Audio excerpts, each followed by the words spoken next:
Selamat pagi sahabat Serasi, berjumpa lagi di dalam podcast Serasi, semangat ngonten moderasi.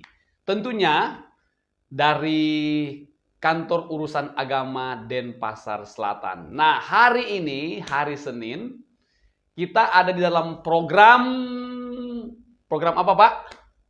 Podcast Serasi. Dan programnya? Sapa Penyuluh. Ya, kita ada di program Sapa Penyuluh.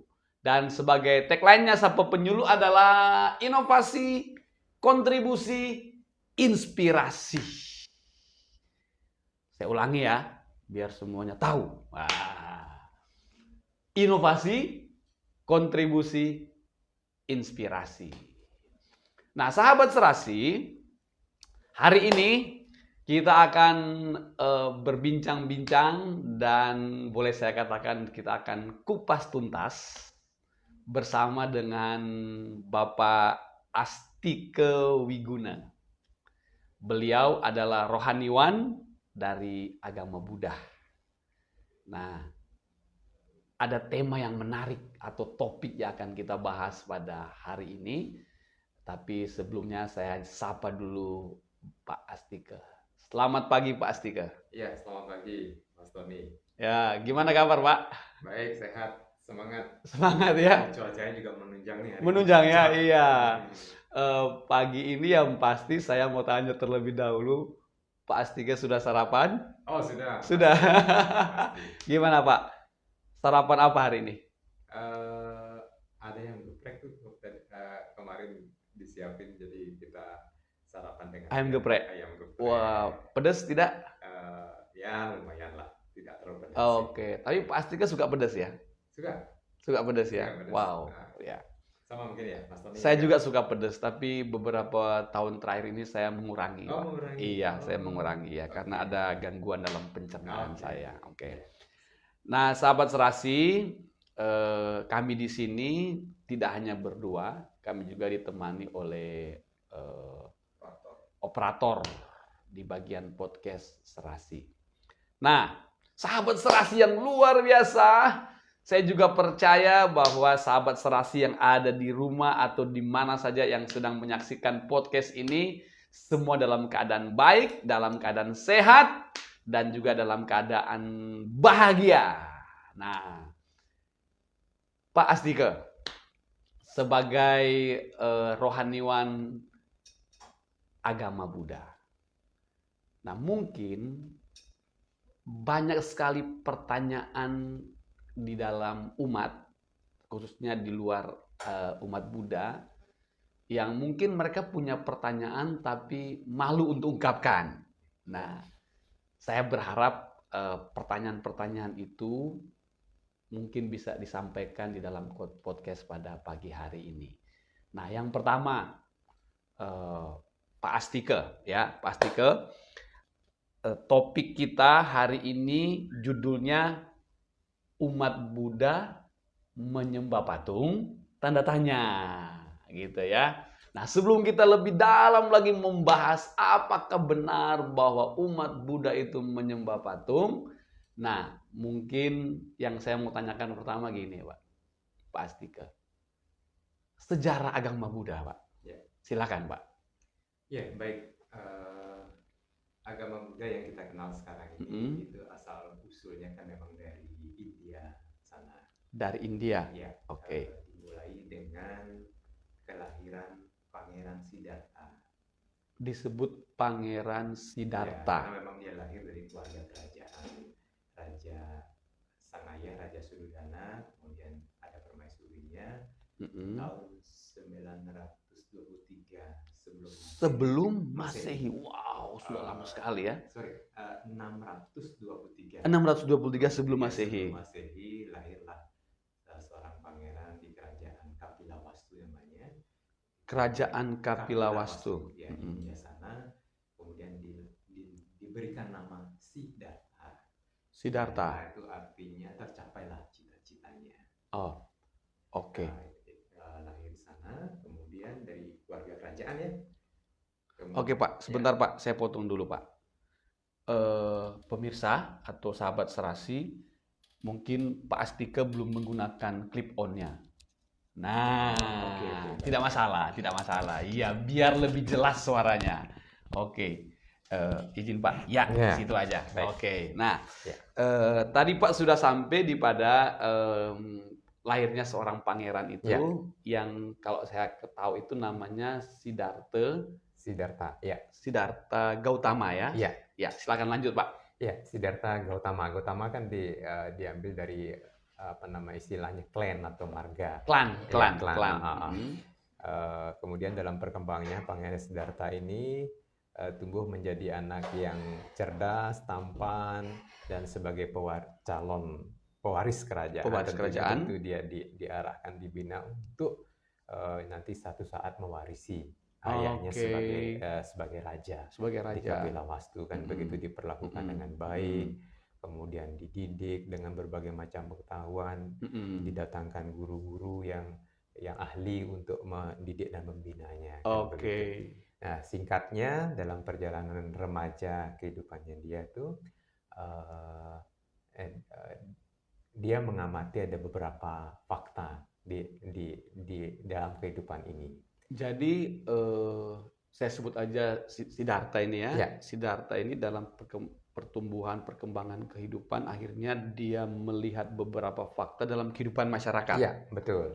Ya. Awalnya sih memang sang ayah membatasi gerak-gerik pangeran ini untuk tidak terlalu bercengkrama dengan masyarakat, kebanyakan keluar istana. Namun tidak bisa sepenuhnya seperti itu karena jiwa sang pangeran Siddhartha ini ingin juga melihat kehidupan masyarakat di luar dan sana. ditemukan beberapa fakta. Ya. Apa aja itu Pak? Nah, yang pertama ditemukan adalah dia menemukan orang sakit. Orang sakit? Ya, orang sakit. Lalu ada orang mati. Orang mati? Diusung ke kuburan untuk dikubur kan begitu. Lalu ada pertapa. Orang yang bermeditasi seperti itu atau? Artinya orang yang mendedikasikan hidupnya dengan bertapa. Bertapa. Menjadi bertapa. Nah, tiga hal inilah yang mengganggu pikiran Pangeran Siddhartha. Kenapa orang bisa mengalami sakit? Kenapa orang akhirnya meninggal? Mati kan begitu kan? Terus kenapa ada orang yang memilih jalan hidupnya sebagai bertapa? Nah, seperti itu. Nah, keingintahuan ini yang membuat Pangeran Siddhartha akhirnya gelisah, ingin tahu nih sebenarnya apa yang terjadi. Dan dia ingin mencari tahu dan mencari jawaban seperti itu, dan mencari solusi atau obat supaya orang tidak sakit, tidak menderita kan begitu, supaya orang tidak mati. Dan dia kebetulan juga terkagum dengan penampilan pertapa yang tenang dan sebagainya. Bagaimana caranya untuk bisa seperti itu? Begitu ya. Oh, luar biasa sahabat serasi. Jadi itu dimulai dari seorang yang bernama Pangeran Siddhartha yang akhirnya menemukan beberapa fakta di masyarakat bahwa ada yang sakit, kemudian ada orang yang mati, kemudian ada orang yang bertapa. Dari situlah Siddhartha ini ingin mencari solusinya ya. Ya, mencari jawaban dari kenyataan-kenyataan tersebut. Tersebut seperti apa, dan mungkin Siddhartha ini juga melakukan pertapaan Pak akhirnya. Ya, akhirnya setelah beliau berguru mencari jawaban, mungkin belum terpuaskan rasa keingintahuannya. Lalu pada suatu ketika beliau bertekad untuk mencari sendiri kan begitu. Akhirnya secara diam-diam beliau keluar dari istana. Untuk menemukan jawaban itu. Pergilah mengembara, akhirnya bertapa, orang bilang bermeditasi. Dia bermeditasi. Ya, pada usia 29 tahun, beliau membebaskan dirinya dari ikatan-ikatan hidup di istana. Hidup secara duniawi. Untuk mewujudkan tekad itu. Lalu mulailah pengembaraan atau meditasi dengan pertapaan yang bahkan sangat keras, tapi komitmennya tinggi untuk menemukan jawaban itu. 6 tahun kemudian akhirnya beliau, singkat cerita nih, beliau mencapai penerangan sempurna pada usia 35 tahun. 35 tahun ya Pak? Betul. Nah, dari sanalah beliau akhirnya menemukan jawaban kenapa manusia itu mengalami penderitaan seperti sakit. mengapa manusia itu akhirnya mati, Mm-mm. kemudian mengapa pertapa itu bisa hidup sederhana tapi tampak tampil lebih tenang, lebih bahagia Mm-mm. seperti itu. Nah, Oke, luar biasa sekali. Jadi Pangeran Siddhartha ini melakukan petualangan spiritualnya dengan akhirnya mengambil keputusan untuk bertapa, Pak. ya, Saya sebut seperti itu ya. ya, Terus Pak, yang saya pernah tahu, dia itu melakukan pertapaan di bawah pohon Bodhi. Bodhi. Ya, Betul itu Pak ya? betul, betul, Dan sampai betul, sekarang katanya pohon itu masih ada ya? betul. Dan Pohon Bodhi. menjadi semacam wisata spiritual. Ya, Itu daerah di daerah India. ya, pohon Bodhi itu kan tempat beliau bermeditasi terakhir Heeh. sebelum dalam proses mencapai pencerahan itu, Mm-mm. ya. Akhirnya pada usia 35 Heeh. tahun itu mencapai pencerahan di bawah pohon Bodhi. Di bawah pohon Bodhi. Dan ada kisah yang menarik. Nanti kita akan bersambung ke topik kita. Iya. Setelah beliau mencapai pencerahan itu, Mm-mm. beliau kemudian menatap pohon Bodhi itu. Melihat dia ya, tatap gitu. Jadi beranjak dari tempat semula, menjauh sedikit, kemudian menatap kembali pohon Bodhi selama 7 hari 7 malam. Wow. Tanpa berkedip. Oh gitu ya? Ya, tanpa berkedip. Itu maknanya adalah Pangeran Siddhartha yang kemudian kelak menjadi Buddha Gautama itu mengungkapkan rasa hormat, rasa terima kasihnya kepada pohon Bodhi, karena pohon Bodhi itu berjasa, membantu, memayungi dia, meneduhkan beliau pada saat proses mencapai pencerahan itu. Oke, luar biasa ya. Pak. Berarti dari situlah cikal bakal munculnya agama Buddha ya Pak ya? Iya, boleh dikatakan seperti itu ya. Tapi apakah ada sebutan Buddha sebelum Siddhartha Pak?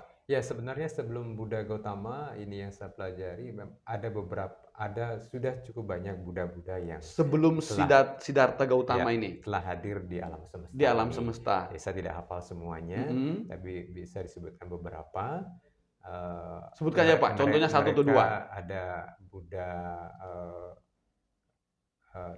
ya saya tidak menyebutnya secara spesifik, tapi ada beberapa Buddha yang populer itu. Yaitu mereka yang juga mencapai pencerahan. Nah, cuma sebelum Siddhartha.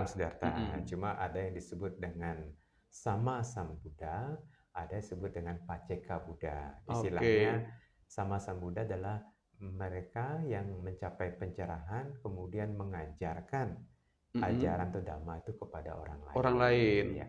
Kemudian kalau Paceka Buddha, mereka yang mencapai pencerahan atas upayanya sendiri ya, sama-sama atas upayanya sendiri, tapi tidak mengajarkan pada orang lain.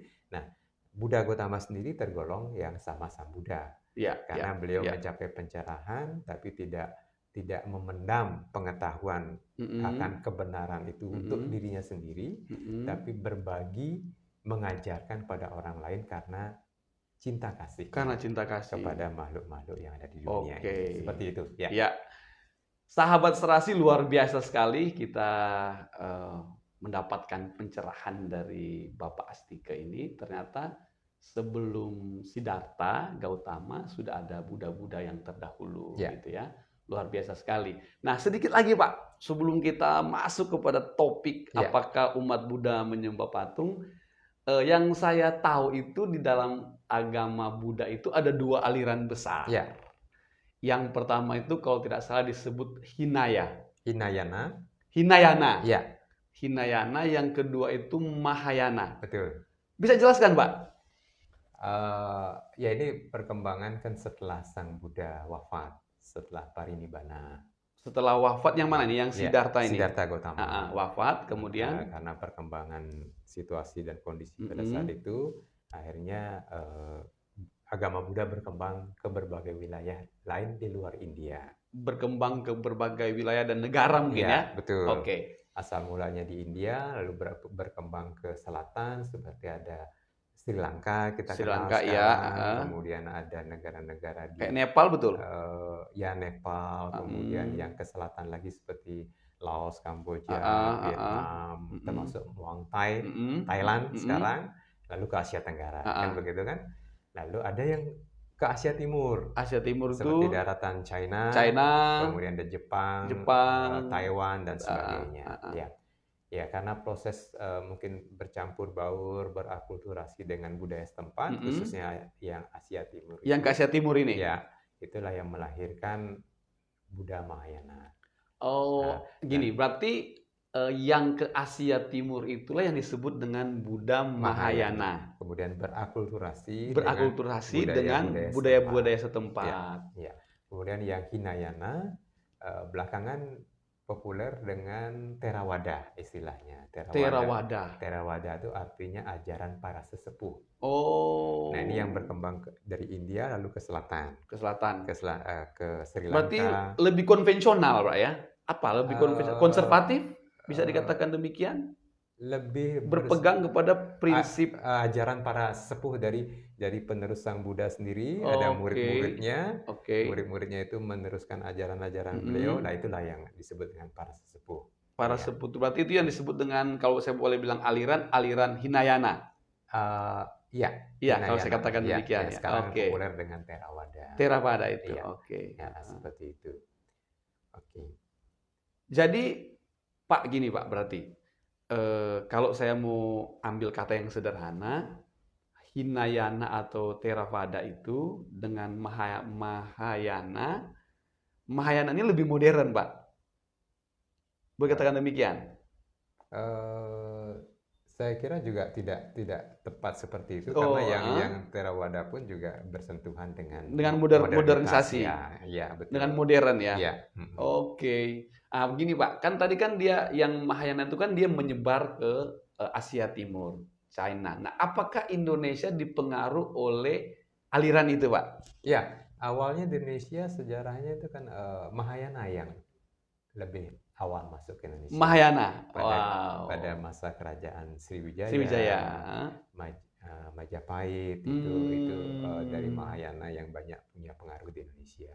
Lalu belakangan saja setelah kemerdekaan itu mulai Theravada juga yang masuk ke pengaruh di Indonesia. Wow. Jadi keduanya juga berkembang akhirnya di Indonesia. Termasuk akhirnya juga ada beberapa aliran-aliran yang baru. Aliran Buddha yang baru. Iya. Luar biasa sekali. Sahabat Serasi, semakin seru obrolan kita pagi hari ini dengan Bapak Astika Weguna, rohaniwan dari agama Buddha. Nah Pak, kita melangkah lebih dalam lagi Pak. Ya. Soal topik kita pagi hari ini, apakah agama Buddha menyembah patung? Nah, benar nggak Pak? Ya. Umat Buddha itu menyembah patung? Ya, ini kan dengan kenyataan yang dilihat sekarang, kalau umat Buddha itu punya tempat ibadah namanya wihara. Kalau kita berkunjung ke wihara, hampir di setiap wihara itu kan setiap wihara itu ada patung Buddha. Patung Buddha. Kalau kita umat Buddha bilang itu Buddha Rupang. Rupang itu adalah patung. Patung Buddha Rupang itu artinya patung Buddha. Patung Buddha. Entar dulu Pak. Patung itu sosok siapa Pak? Patung itu apakah yang tadi yang Siddhartha itu? Bukan? Ya, salah satunya ingin diwakilkan adalah Siddhartha. Buddha Gautama kan. Buddha Gautama. Tapi kan tidak terbatas hanya pada Buddha Gautama seperti saya ceritakan tadi. Memang ada Buddha-Buddha sebelum Siddhartha Gautama. Ya, jadi patung itu lebih kepada visualisasi mereka yang atas usahanya sendiri mencapai pencerahan, lalu dengan cinta kasihnya berbagi pencerahan yang beliau peroleh untuk kedamaian dan kebahagiaan umat manusia atau makhluk hidup pada umumnya, seperti itu. Dan tidak semua wihara ternyata ada patung Buddhanya begitu, ada juga, tapi umumnya memang memiliki Buddha Rupang itu. Oke, berarti untuk umat Buddha dalam tanda kutip menyembah ke patung itu bukan objeknya, tapi itu hanya simbol aja untuk bagaimana umat Buddha lebih kepada apa ini Pak? Coba. Ya, kita sebagai umat manusia umumnya kan lebih gampang untuk mengarahkan pikiran kita ketika kita mau melihat objek visual, kan begitu kan? Kalau dikatakan menyembah, saya kira juga ungkapan tidak tepat. Tidak tepat ya. Oke. Tapi patung Buddha ini lebih kepada wujud yang mewakili Oke. Buddha, Mm-mm, begitu ya, mm-mm, mewakili Buddha. Sehingga dengan ini menjadi suatu sarana untuk mengenang Untuk atau mengenang. perantara untuk mengenang nilai-nilai atau kualitas-kualitas luhur seorang Buddha. Oke. Sebenarnya yang dihormati, yang mungkin dilihat oleh orang di luar sana sebagai menyembah, Mm-mm. menghormati. Kalau umat Buddha menyembah, menghormati itu kan dengan bernamaskara. Ya.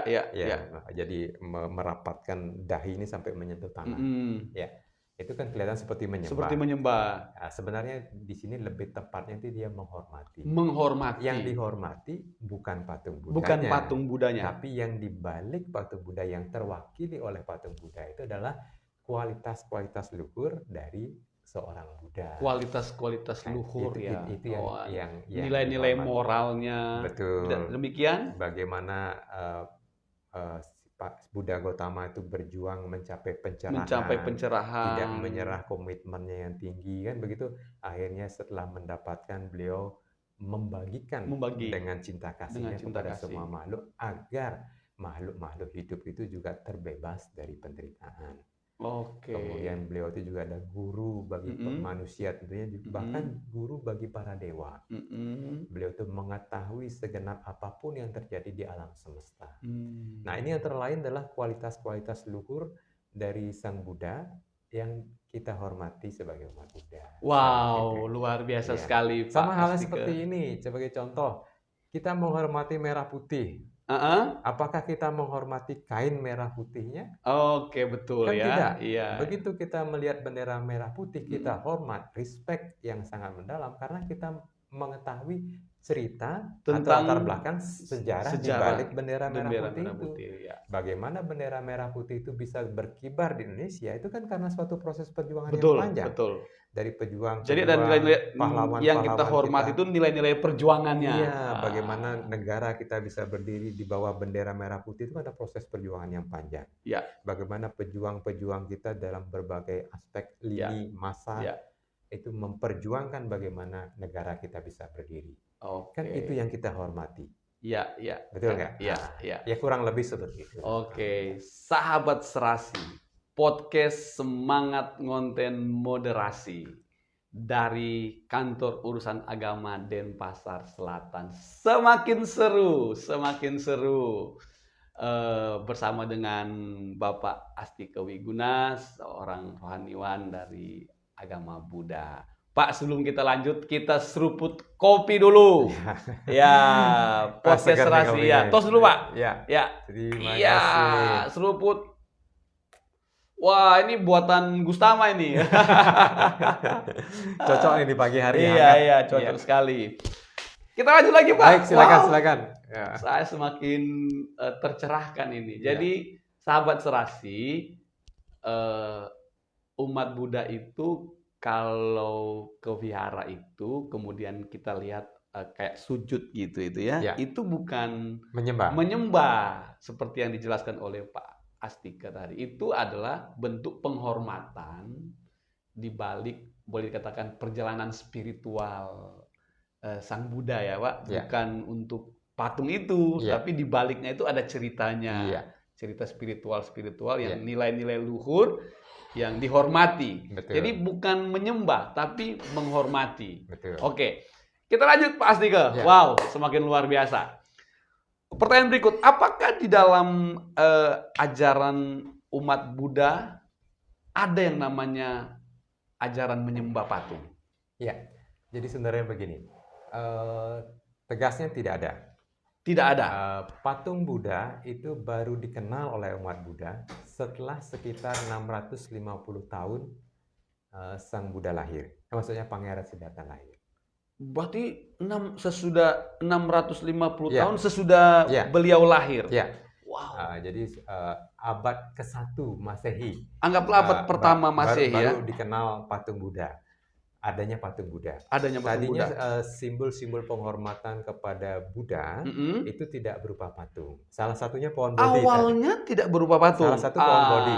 Jadi ada kisah waktu kehidupan Sang Buddha, beliau ini kan sering mengembara karena ingin mengajarkan pohon Bodhi. Seperti hal yang cerita tadi. Iya, Pohon Bodhi itu pohon sebagai Bodhi. wakil untuk kita memberikan penghormatan. Penghormatan. Kemudian ada juga satu visual payung. Belakang ada payung bersusun 3, itu boleh dipakai objek penghormatan. Kemudian ada juga telapak kaki Buddha. Jadi ada telapak kaki Buddha, itu juga bisa jadikan objek penghormatan. Nah, kembali ke pertanyaan tadi, kenapa patung Buddha belakangan lebih populer? Itu tidak lepas dari pengaruh bangsa Yunani. Jadi ceritanya pada suatu masa India itu pernah dikuasai oleh Yunani. Oleh Yunani. Yunani kita kenal kan? Tahu ya. Bahwa kerajaan Yunani bangsa menguasai Yunani itu memuja banyak dewa. Betul. Dan mereka memvisualisasikan dalam bentuk patung-patung kan? Iya, betul. Nah, dari sanalah asal usulnya kenapa akhirnya Buddha divisualisasikan dengan dalam bentuk patung. Padahal dulunya umat Buddha itu merasa tabu untuk membuatkan patung sebagai perwakilan Buddha. Karena sebenarnya Buddha itu sendiri tidak bisa dibandingkan. Jadi kalau nanti umat Buddha justru membuat patung, berarti kan sudah membandingkan. Sudah membandingkan. Iya kan? Iya. Nah, itu kan berarti, maaf dan tanda kutip, itu merendahkan. Iya. Tapi karena kembali ke pengaruh tadi dan kebutuhan umat, apalagi setelah beliau parinibbana, perlu satu objek untuk mengenang beliau kembali. Maka diwujudkan dalam bentuk patung. Patung seperti itu. Ya, sahabat serasi, luar biasa ternyata patung Buddha itu nanti muncul di abad 1 Masehi. Iya. Ya, jadi bukan dari awalnya sudah ada ya. Wah, luar biasa sekali Pak Astika. Sebelum kita lanjut Pak, saya mau sapa dulu di di Facebook KUA Denpasar Selatan ini. Ada nggak yang memberikan komentar? Ya, saya lihat dulu Pak ya. Oke. Wow. Ada Pak. Ini dari Sulu Agama. Boleh tanya apa makna dari posisi patung Buddha duduk bersila? Tadi mungkin bisa Bapak jawab atau sudah terjawab tadi ya? Boleh tambahkan sedikit. Oke. Itu pertanyaan dari Sulu Agama. Boleh tanya apa makna dari posisi patung Buddha duduk bersila? Iya. Silakan Pak. Saya jawab langsung ya. Jawab langsung. Ini berdasarkan kebiasaan pada masa itu, saya kira bahwa Sang Buddha ini setelah mencapai pencerahan kan banyak pengetahuan Dhamma yang beliau bisa bagikan kepada umat yang membutuhkan kan begitu. Ketika beliau memberikan khotbah atau pesan-pesan Dhamma itu, beliau selalu mengambil sikap dalam kondisi duduk bersila. Yaitu saya kira sebagai etika saja pada masa itu, bagaimana kita mendengar, mempelajari, meresapi sesuatu yang luhur, tentu dengan sikap hormat. Ya, berdiri bukan berarti dia hormat, tapi ada suatu ketika mungkin beliau menyampaikan secara berdiri, tapi lebih banyak mungkin beliau menyampaikan dalam posisi seperti itu. Karena itu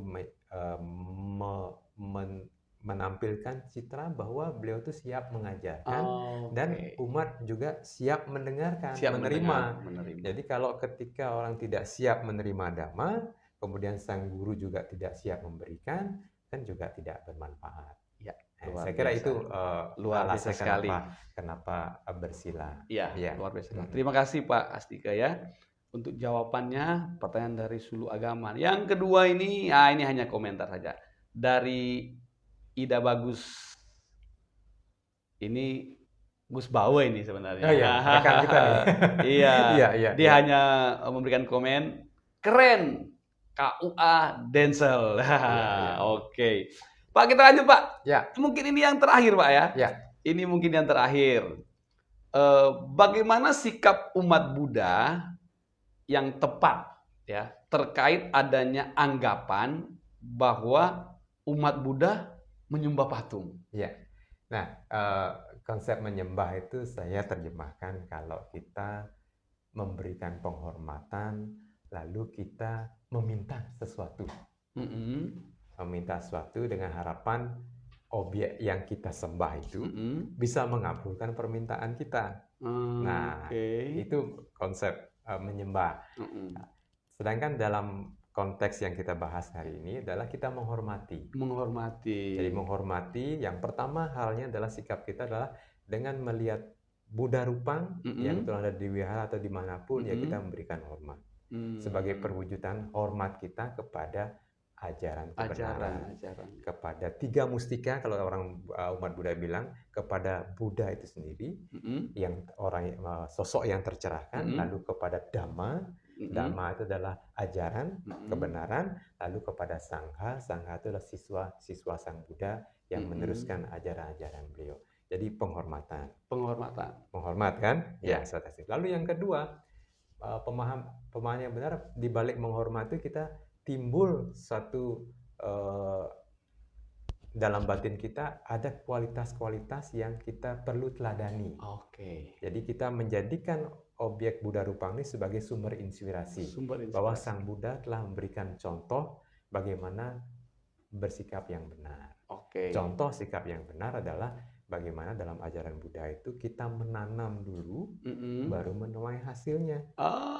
Jadi kalau kita melihat patung Buddha, lakukan kebajikan-kebajikan terlebih dahulu, baru kita boleh mengharapkan hasilnya. Bukan karena menyembah kita meminta sesuatu, kemudian diharapkan doanya terkabul.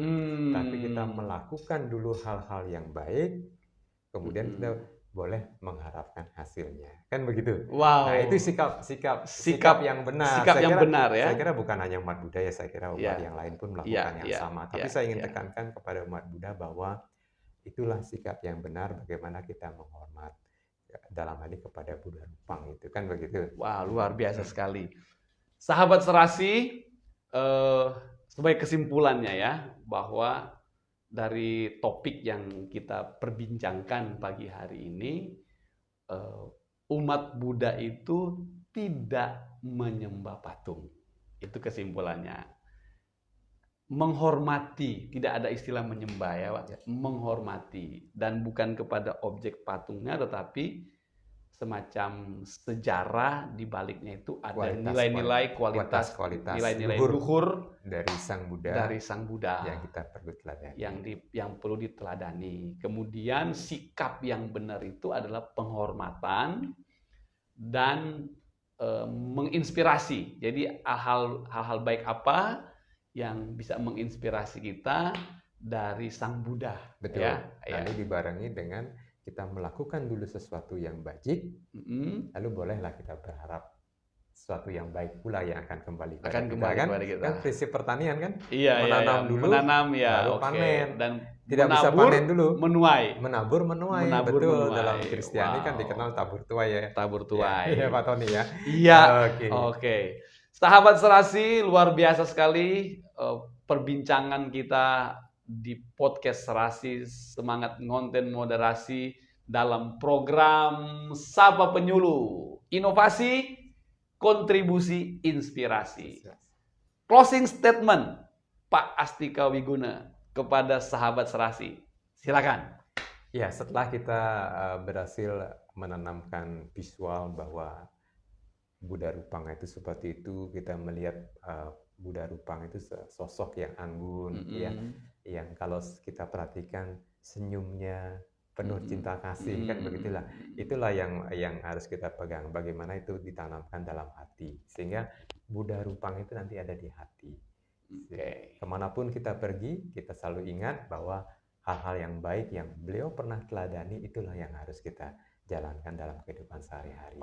Kembali kepada kebajikan setiap saat kita lakukan kepada siapapun, dimanapun, kapanpun. Setelah itu jangan khawatir, hukum karma sudah mengatur bahwa buahnya akan berbuah pada waktu yang tepat. Luar biasa sekali. Sahabat Serasi, kita mengakhiri podcast pada pagi hari ini. Pak Astika Wiguna, terima kasih. Sama-sama, Pak Tony. Sudah hadir di podcast Serasi pagi hari ini. Harapan kami dengan apa yang disampaikan oleh Pak Astika itu memberikan pencerahan kepada umat Buddha juga dan umat-umat yang lain. Ya, semoga. Ya.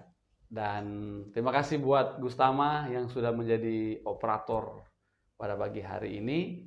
Saya Kristiartoni Puluhan, penyuluh agama Kristen sebagai host. Kami semua undur diri dari podcast Serasi ini dan kami mengucapkan salam moderasi. Bye. Selamat, Pak. Kita fotoan sekali. Iya.